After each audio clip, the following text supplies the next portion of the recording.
सर्वरोगभयापहां यामा साध्य देवर्षित विश्वभयं महत्। आज शीतला अष्टमी है। जो लोग जानते हैं उन्हें पता है कि शीतला देवी जो है वो रोग को दूर करने वाली देवी है। और इस समय हम इससे ज़्यादा बेहतर कामना पूरे विश्व के लिए नहीं कर सकते कि पूरा विश्व निरोग हो और स्वस्थ हो। और हम ये मानते हैं कि हमारे सब कुछ अनुकंपा से होता है, ईश्वरीय अनुकंपा से होता है, और उन्हीं के स्वरूप हैं, देवी के रूप में, शक्ति के रूप में। जिस भी नाम से हम उनका स्मरण करें, ब्रह्मा विष्णु महेश के नाम से, ब्रह्म के नाम से, सिर्फ एक ब्रह्म को याद करते हुए। तो शीतला अष्टमी की सभी को बहुत सारी शुभकामनाएं। शीतला का अर्थ है शीतल करना, और मेरे ख्याल से ये संधिकाल है बसंत और ग्रीष्म के बीच का, जब अक्सर बहुत सारी बीमारियां होती हैं। अगर आप पुराने कोई गांव से संबंधित, मेरे ख्याल से काफ़ी लोग हैं, तो इस समय वो स्मॉल पॉक्स, चिकन पॉक्स वगैरह जो है, इस समय इस तरह की बहुत सारी बीमारियां होती थी, और आवाहन तब देवी का किया जा सकता था। बासोड़ा एक इसके बाद की प्रक्रिया है, जब नेक्स्ट डे, इसके पहले एक दिन पहले भोजन बना के और नेक्स्ट डे पूजा करके खाया जाता है। मुझे पता नहीं कि कितने लोग, हम बहुत सारी चीज़ों से भिज्ञ है, लेकिन ये छोटा छोटा भारत पूरे देश में है और हर की अपनी खूबसूरती है। बहुत सुंदर लगा मुझे दीपांकर जी का सुनना और उनका उतना उत्साह से बोलना।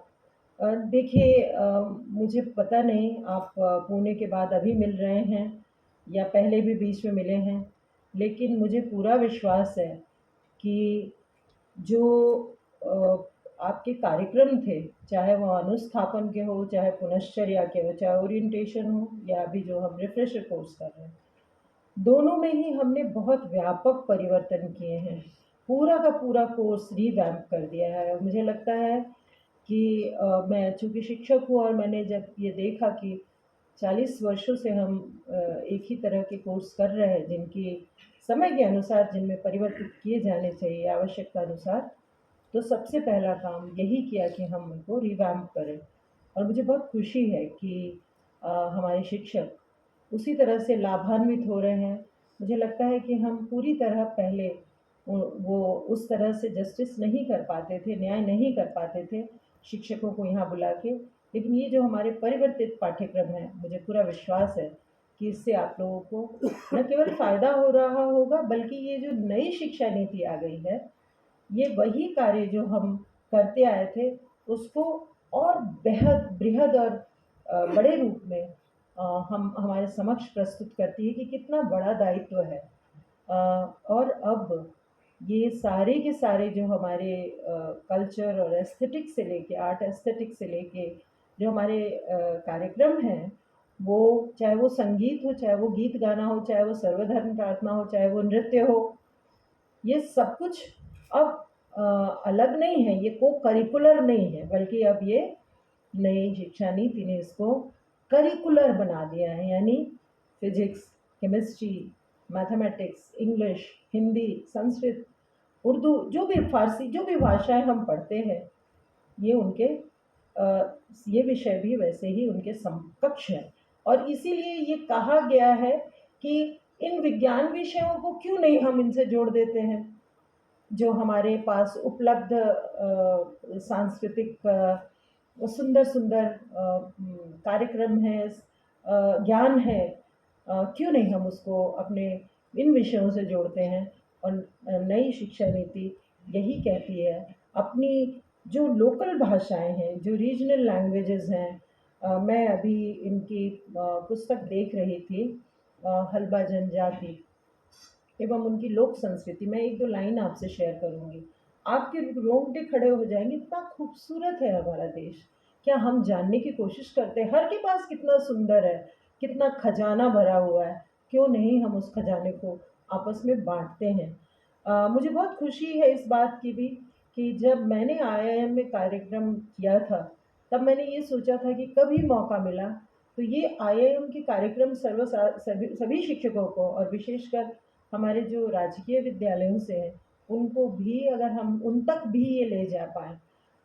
मुझे इस बात की बहुत खुशी है कि दीपांकर जी ने अपने विचार व्यक्त करते हुए ये कहा कि हम इतनी रात-रात तक जग के अपना ये पठन-पाठन कर रहे थे। मुझे इसलिए बहुत खुशी हुई क्योंकि जब मैं पहली बार मैंने ये क्लासेस अटेंड की थी, जो मेरे लिए बड़ी नई थी और जहाँ मैंने देखा कि बहुत केयर फ्री होके शिक्षक क्लासेस कर रहे हैं, बहुत ग्रहणशीलता नहीं है। 5 बजने के पहले ही तैयार हैं। पहले से कुछ लोग इंतज़ार कर रहे हैं, वो जाने के लिए उन्होंने ग्रुप बनाए हुए हैं। ये तो हमारा मकसद नहीं है। देश के लिए जब हम संकल्प हैं, तो हमारी एक मिनट का जिसके लिए हम समर्पित हैं और अगर हमें उससे संबंधित मौका मिलता है, तो हमें उसको पूरा करना है। हम यहाँ पे किसी भी तरह के एंटरटेनमेंट या मनोरंजन के लिए नहीं आए हैं, बल्कि हम यहाँ से इतना कुछ लेने के लिए आए हैं कि उसको ले जाके जब हम बाँटेंगे तो हमें बड़ी खुशी होगी। तो वो संभव तभी है जब आप लोग इन्वॉल्व हों और मुझे लगता है कि अगर आप जैसे राणा साहब ने कहा है, दीपांकर जी ने कहा, मैं समझती हूँ कि आप सब कुछ उन्हीं भावों के साथ आज यहाँ बैठे हैं और यदि सच में उसी तरह आप लोगों ने कार्य किया, तो निश्चित रूप से हमारी ये एक बहुत बड़ी उपलब्धि है 40 वर्षों के उपरांत कि हम वो कर पा रहे हैं पूरी तरह से जिसके लिए इसकी नींव रखी गई थी, जिसके लिए सीसीआरटी को बनाया गया था। ये एक सुझाव आया कि हम क्यों नहीं डॉक्यूमेंटेशन करते रहते हैं साथ-साथ सबके जो भी गुड प्रैक्टिसेस है, बेस्ट प्रैक्टिसेस है उनको करें। तो निश्चित रूप से 6 मंथली अगर है तो ये बहुत लेट है, मुझे लगता है इसको भी थोड़ा स्प्लिट करना चाहिए। आपके पास 3 महीने में बहुत सारा खजाना हो सकता है। आपके वो मैं बात करूँगी और ये जो हमारा आपको दिया जाएगा असेसमेंट आपके लिए आप जो भर के हमें भेजेंगे, उसमें हम चाहेंगे कि आप ये सारी चीज़ें जिनकी अभी मैं चर्चा करने जा रही हूँ, हमसे लगातार साझा करते रहिए। हम इसको आप जैसे बहुत सारे शिक्षकों तक पहुँचाते रहेंगे। तो ये थोड़ा जल्दी हम करेंगे। हम जो प्रारूप अभी बनाएँगे, वो भी उसके अनुसार बनाएँगे, थोड़े उसमें भी परिवर्तन करेंगे। आपके फीडबैक, असेसमेंट्स और लर्निंग आउटकम मुझे नहीं पता, आपके लर्निंग आउटकम हमने फिक्स किए हैं कि आपने सच में क्या सीखा और कितने संतुष्ट हैं आप।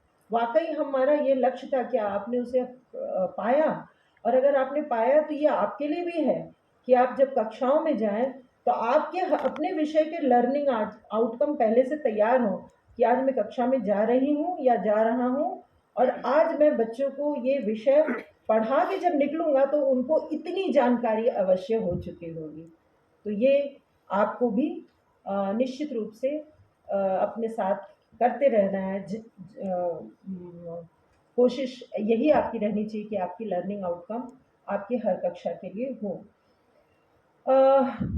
हिंदी हमारी सभी भाषाएँ हम कहते हैं कोस-कोस पे बदले पानी, 8 कोस पे बदले बानी ऐसे है तो हम कुछ किलोमीटर पे जाके हमारी भाषाएँ बदल जाती हैं, हमारे पानी में परिवर्तन आता है।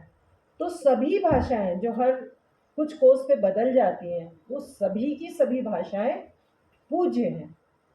हर भाषा जो मैं बोलती हूँ, जो आप बोलते हैं, जो दूसरी जगहों पे लोग बोलते हैं, हर भाषा महत्वपूर्ण है, हर भाषा का अपना संस्कार है, हर भाषा पूज्य है और इसलिए हर भाषा का उतना ही सम्मान होना चाहिए। लेकिन फिर भी हमारे देश में निश्चित रूप से एक भाषा ऐसी होनी चाहिए, जो सबको एक संस्कार से जोड़ दे।